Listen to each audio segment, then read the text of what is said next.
Hello everyone, it's Friday, August 16th. Let's talk PlayStation. Let's start off today's episode with possibly the most important news that was announced this week. The biggest bombshell drop you could ever possibly imagine for the PlayStation Vita. PlayStation Vita Pets was announced. I'm not even fucking with you right now. PlayStation Vita Pets was announced, and it's Nintendogs on Vita, but it's bad. Go and watch the trailer for yourself. I'll leave a link in the description, but oh my god. The dogs talk, people. If you want any sort of actual opinion on the game, kind of a waste of time. It's from the creators of iPad that did, iPad on PS3 with the PlayStation Eye, PlayStation Move and stuff. Like whatever. You want to put this game on Vita, it's not going to do well, it's not going to sell, it's not going to appeal to any other extra audience or a younger casual audience. Vita's a hardcore device, put hardcore games on it. This game's going to bomb, so... have fun watching the trailer, and if you decide to buy it, maybe it's fun. I don't know, maybe, yeah, anyway. I'm not necessarily going to argue. I mean, it does have talking dogs and hippo costumes. Shut up and take my money. Okay, so let's talk about something that's probably a little bit more interesting. Sony Computer Entertainment has trademarked and filed domain registrations for the name Helldivers. We don't know what that is really. It's just helldiversgame.com, whatever. They got domain names, they got a trademark registered, that's it. We don't know what it is.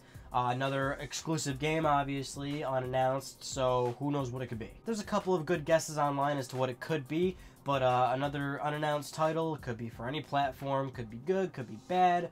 Let's just kind of wait and see, because all we have right now is a name. Alright, let's move on into some numbers. Everyone loves to talk numbers, right? Well, actually, you know what? Actually, this story wouldn't really involve many numbers, but it does involve sort of that business aspect of Sony wanting to make money, because, I don't know, I guess companies want to do that nowadays. But, Sony lost tons of money with the PlayStation 3. We've talked about this a bunch of times. Now, they're moving into the PS4. Is it going to be profitable for Sony?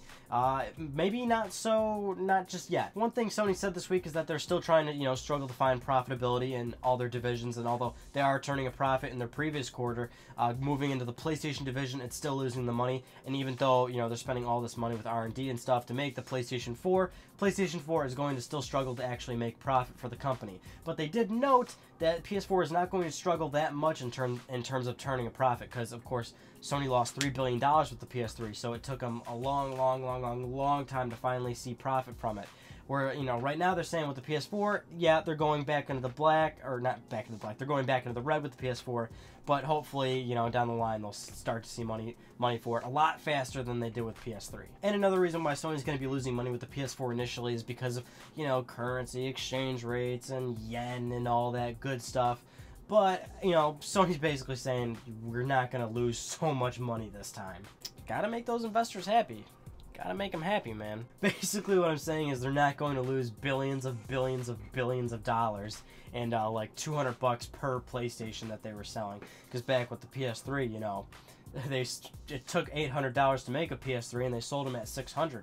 And even then, $600 was such an absurd amount of money, So let's talk a little bit about competition. Microsoft recently announced that the Xbox One is cutting back on the amount of territories that they were going to launch.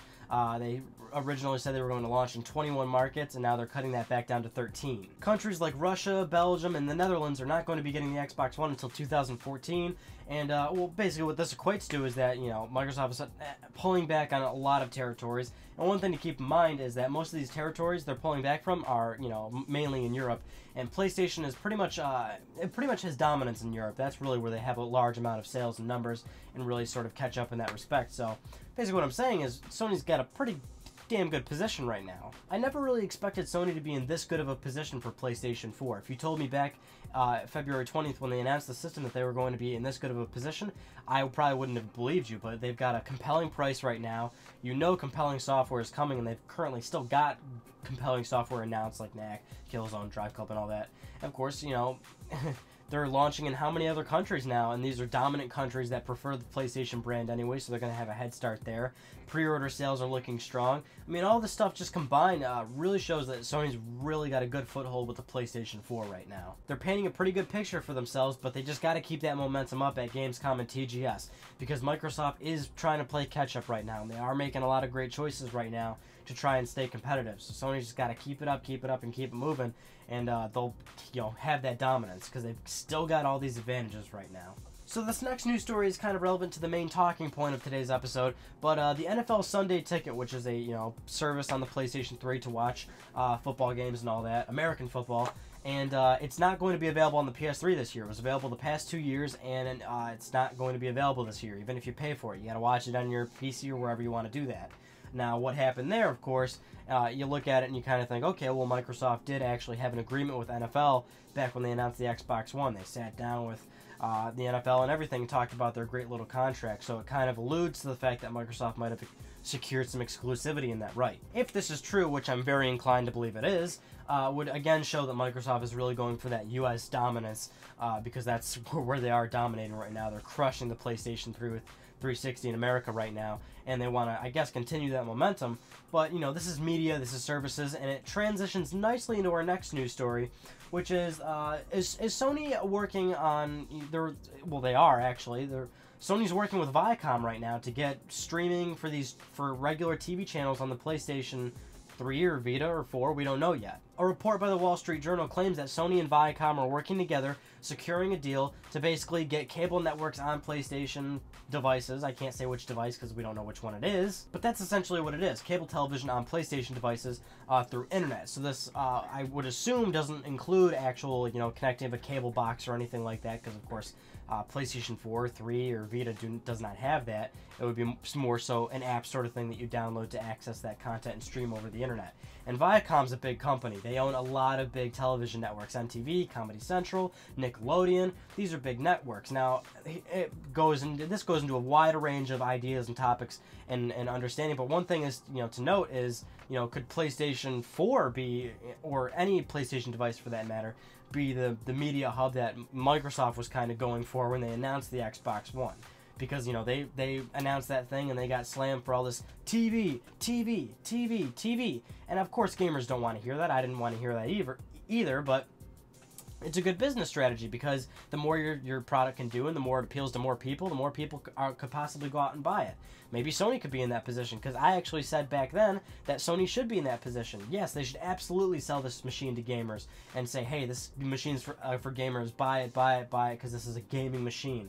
But also have that multimedia side to, market it to people that are outside of that gaming realm. Because, gamers are the minority of sales, whereas, non-gaming people, casual people that would maybe just go out to buy a set-top box, they are the majority. There's millions and millions and millions and millions of people out there like that are just sort of interested in that thing.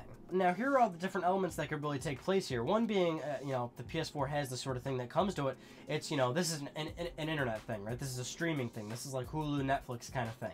This isn't like the Xbox One, where they're letting you plug in a cable box to the Xbox One, and it is sort of just a guided portal through your remote and your, channels and guides and all that. That's pretty much still having cable just through your Xbox One, whereas this would be sort of an agreement, a paid service, and streaming and all that.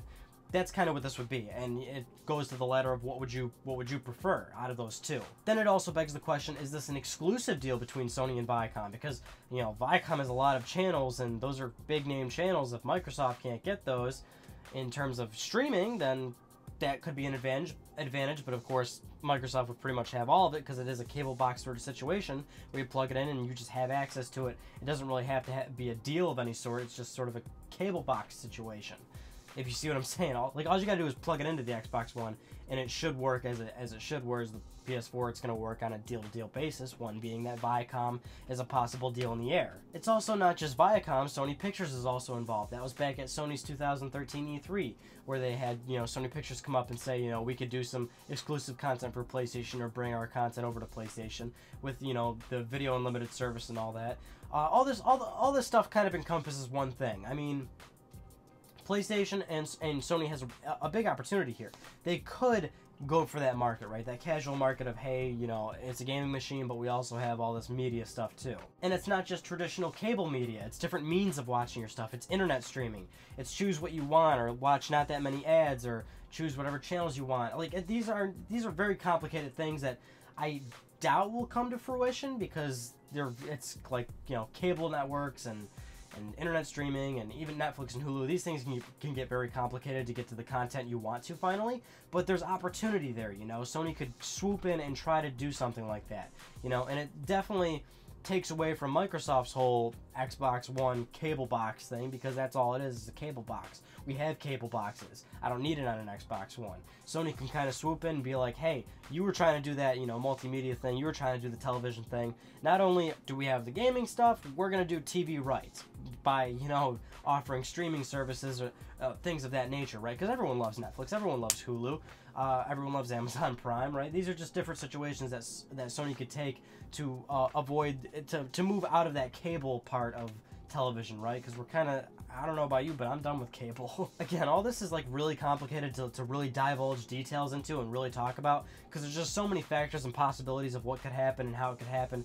And of course, Viacom's a hard-ass company to work with, because they're always trying to negotiate deals and get contracts, and they're trying to get the most money out of every situation, and they're suing left and right, and people have always for the longest time wanted to pay for what channel they want, and that will probably never happen because of how it just bulks into cable and how it's sold to customers nowadays. But, you know, the opportunity's there for Sony to try and work out something and try to move streaming in a different, in a forward direction, you know, try and step away from the traditional cable box, because that's kind of where Microsoft is, and they're trying to, you know, peg that as a awesome feature of the Xbox One, and people of course shot that down immediately. But even if people still like it, it's the fact that Sony could move forward and say, you know, we're stepping away from current technology, right? Who cares about your cable box? We're going to show you all these great things you can do with streaming content. And this isn't just a PS4 thing. They can do this to PS Vita, PS3, and they can move this to their, you know, their TVs, their smart TV line. They're trying to make their TVs better and more profitable. They can move this to their smartphones, which are actually showing more profit now too.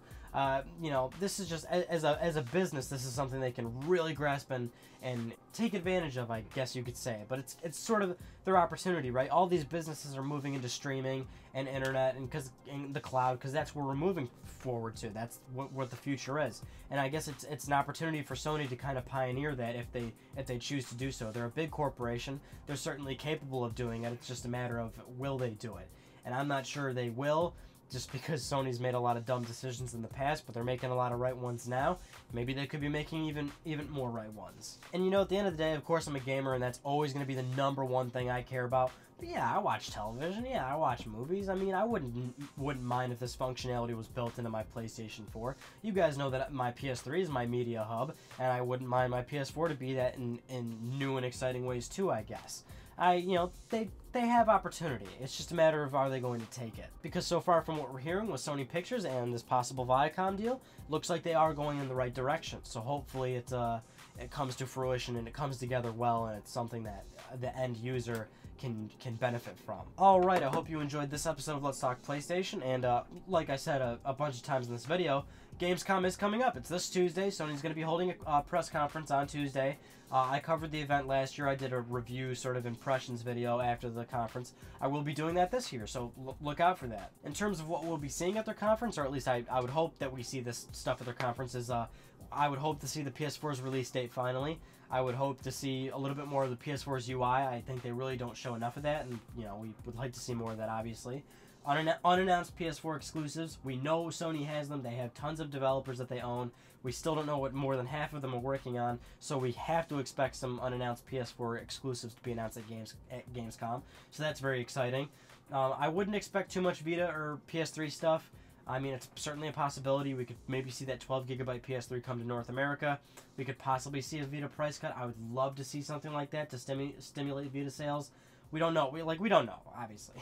The conference isn't here yet, but we will talk about that Tuesday. So that wraps up this week's episode of Let's Talk PlayStation. I'm Ryan Panaki. Thank you so much for talking with me, and I'll see you Tuesday for Sony's Gamescom.